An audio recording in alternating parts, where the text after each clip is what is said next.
2017, I started working late shifts in the Critter Country stores at Disneyland. If you've ever been there, you know it's tucked into this quiet corner of the park, themed around bayous and briars with Splash Mountain as the centerpiece. I was the new guy, barely a month in, and trying to figure everything out. Closing shifts meant clocking out late, usually around 1:30 a.m. when the park was silent, empty, and honestly kind of creepy. Normally, a group of us would walk out together through the Splash Mountain exit to Harbor Point. But this one night, I had to stay late for some extra cleanup, so I clocked out at 1:45 a.m. By then, everyone else had already left. No one wanted to wait for the new guy they barely knew, and I didn't blame them. I grabbed my stuff and started the walk out. The park was pitch black, except for a few dim lights and the faint hum of background music playing on a loop. I was scrolling through my phone, not thinking much about anything. The place was empty. Security had already cleared out any lingering guests hours ago. As I rounded the corner near Splash Mountain's barn door entrance, I glanced up the path toward the Briar Patch shop and froze. There she was, a little girl, no older than 6 or 7, standing alone under the dim light of a lamppost. She was wearing this pristine, old-fashioned white church dress, the kind that looked like it came from another century. Her hands were clasped in front of her, and her hair was neatly combed. My first thought, lost kid. I sighed, frustrated, because I was tired and just wanted to go home. But I couldn't ignore her. I started running through the procedures in my head, how to report a lost child, where security might be. The weird part was that there was no sign of panic or distress on her face. She wasn't crying or looking around for her parents. She just stood there, staring at me. I called out to her, "Hey, are you lost? Do you need help?" No response. She didn't even flinch. I took a few steps closer, stopping at the churro cart about 20 yards away. "Where are your parents?" I called again. My voice echoed down the empty path. Still nothing. I glanced around, hoping to spot another cast member or a security guard, but the place was deserted. When I looked back at the girl, my stomach dropped. She had moved. Somehow, in the split second I looked away, she was now standing just a few feet in front of me. I froze, expecting her to crash into me, but she didn't. There was no sound, no movement, no indication of how she'd gotten so close so fast. And then, just like that, I blinked and she was gone, my heart pounding in my chest, and spun around, looking for her. She couldn't have just disappeared. There was nowhere for her to go. The path was empty. "Hello?" I called out, my voice shaking. Nothing. For a few minutes, I just stood there, my mind racing. Every logical explanation I came up with didn't make sense. She couldn't have run off without me hearing her. There weren't any doors or paths nearby she could have taken. It was like she had vanished into thin air. Finally, I muttered, "Screw this," and walked off. I told myself someone else would find her and report it. At the time, I didn't think it was anything paranormal. I just thought it was weird.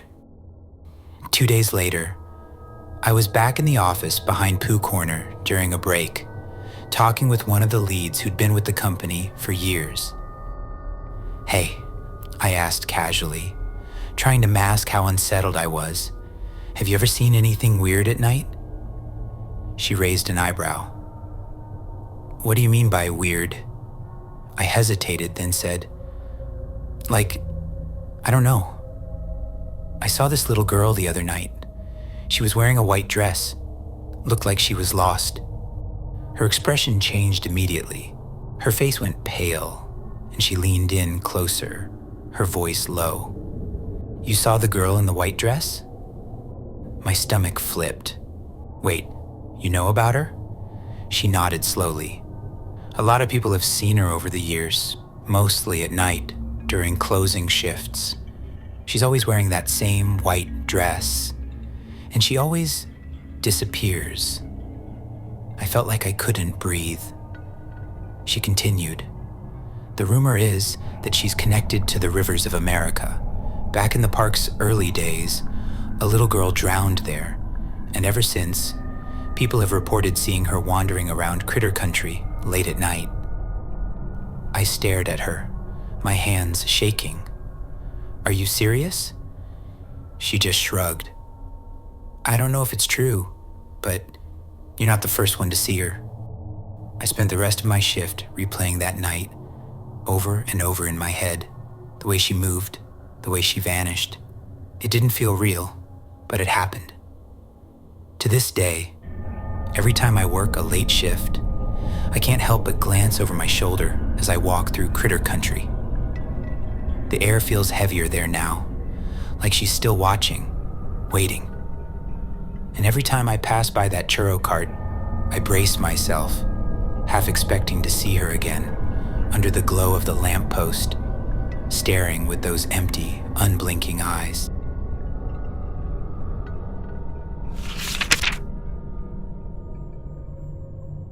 It was almost closing time at Disneyland, and the place was still buzzing.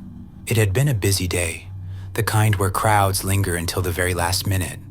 I was stationed on Main Street, sweeping up popcorn and discarded maps as families shuffled toward the exits. The music still played softly over the speakers, adding to that bittersweet feeling you get at the end of a long day. I'd worked here long enough to know when something was off, though. And tonight, something felt different. I was standing near the Emporium, watching the flow of people, when I noticed a little boy standing alone near the ice cream parlor. He couldn't have been more than 6 or 7, clutching a plush Pluto to his chest and looking around with these wide, panicked eyes. It was the kind of look that hit you right in the gut, lost, scared, and completely overwhelmed. I was about to head over to him when I saw her. She came out of nowhere, just appeared in the crowd. A woman in a long, white dress that looked like it belonged in some vintage photograph. Her hair was dark, falling in loose waves down her back, and there was something about her that immediately grabbed my attention. She didn't look frantic like everyone else, rushing to catch the fireworks or hit one last ride. She moved calmly, almost gliding, her eyes locked on the little boy. I froze, my broom in hand, as she walked right up to him. She knelt down, said something I couldn't hear over the noise of the crowd, and held out her hand. The boy hesitated, then took it, his little fingers curling around hers. She led him away from the chaos, weaving through the throngs of people like she'd done it 1,000,000 times before. I followed, my heart pounding. Something about her didn't sit right with me. I couldn't put my finger on it, but the way she moved, the way people didn't seem to notice her, was wrong. It was like she wasn't really there, like she was walking through the crowd instead of with it. She led the boy to one of the benches near the firehouse and motioned for him to sit. He did, and she stood there for a moment, looking down at him with this soft, almost motherly expression. I stepped closer, close enough to see her face clearly, and that's when it hit me. She wasn't just dressed like she was from another time. She looked like she was from another time. Her features were delicate, her skin impossibly pale, and her eyes had this depth to them, like she was carrying decades of stories I'd never know. "Hey, are you okay?" I asked the boy, breaking the spell. He looked up at me, his eyes filled with tears. "I can't find my mom and dad," he whispered. I glanced back at the woman, ready to thank her for helping him. Gone, like she'd never been there. My stomach dropped, and I looked around, but there was no sign of her anywhere. It was like she'd vanished into thin air. Before I could process what just happened, I heard frantic voices calling out in the distance. "Ethan! Ethan!" A man and woman came rushing toward us, their faces a mix of relief and panic. The boy jumped off the bench and ran to them, and they scooped him up in a hug so tight it made my chest ache. The mom looked at me, tears streaming down her face. "Thank you so much. We've been looking everywhere for him." I didn't know what to say. "He was just sitting here," I managed, glancing at the empty spot where the woman had stood.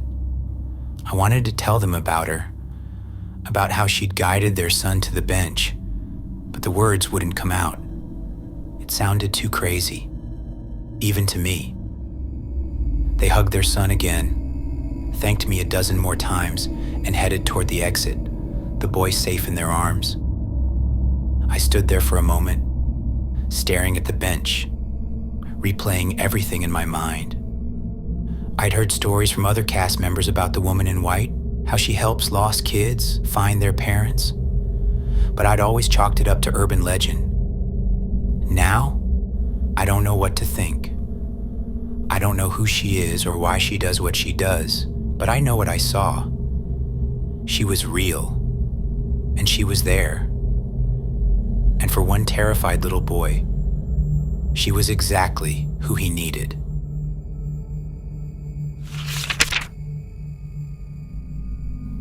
I've never been one for ghost stories. Paranormal stuff? Nah, not my thing. I don't even buy into the whole afterlife idea.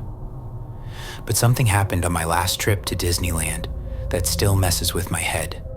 I've been going to the park on and off for over 20 years, and I've never experienced anything remotely creepy. At least, not until a few months ago.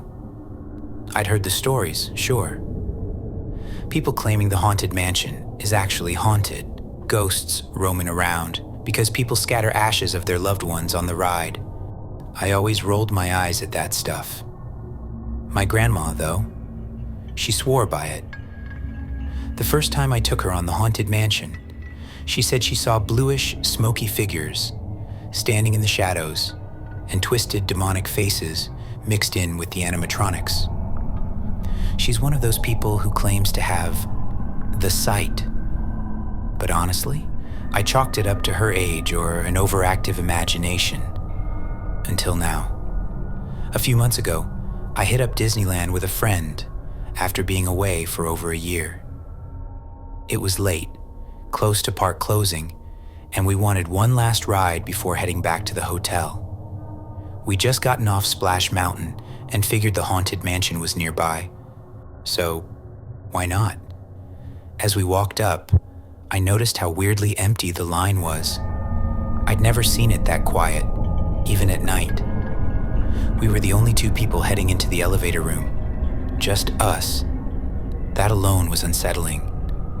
The elevator was silent, except for the faint murmuring of the cast member working there. She wasn't even doing the usual spiel, just mumbling something to her coworker. I caught snippets about a medical issue earlier, which apparently was why the ride had been temporarily shut down. That explained the empty line, I guess. Still, it felt off. We made our way through the queue and onto the doom buggies without seeing a single other guest. The silence was deafening, and the ride felt different somehow, heavier. At first, I was just enjoying the nostalgia. The endless hallway, the conservatory, the corridor of doors, it all brought me back to being a kid. My friend, being the prankster he is, decided to snap some pictures, since no one was around to tell him otherwise. No flash, of course.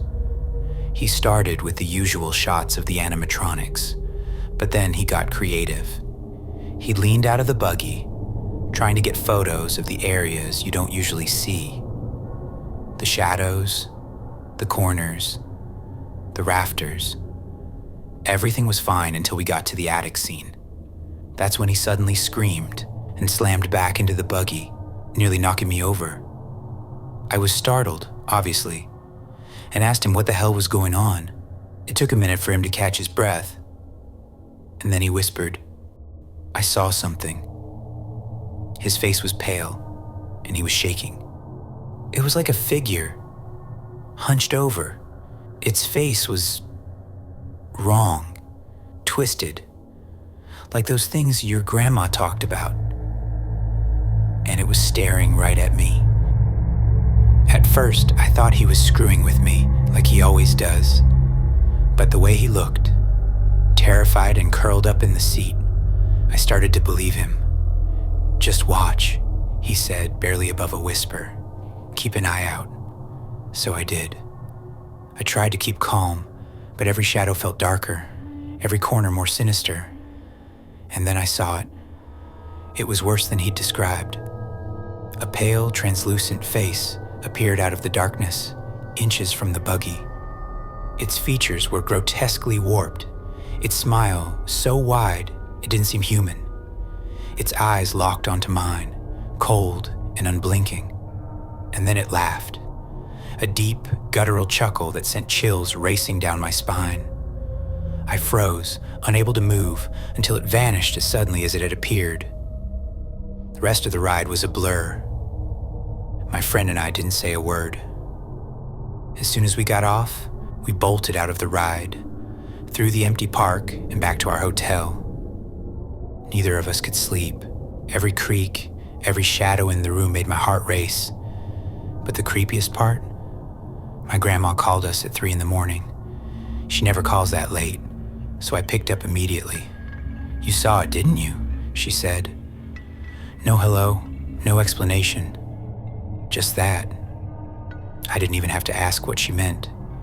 She went on to say spirits like that are often trapped in the last place they existed, unable to move on. "You're safe now," she reassured us. I didn't feel safe, not then and not now. It took my friend weeks to work up the courage to go through the photos he took that night. When he finally did, he showed me something that still gives me nightmares. One of the photos, taken near the attic scene, showed the same twisted face we'd both seen. It wasn't part of the ride. It wasn't a cast member, and it definitely wasn't a trick of the light. It was staring right at the camera, smiling. I loved that park, but now all I can think about is that face, that laugh, and the feeling that maybe it's still waiting for me.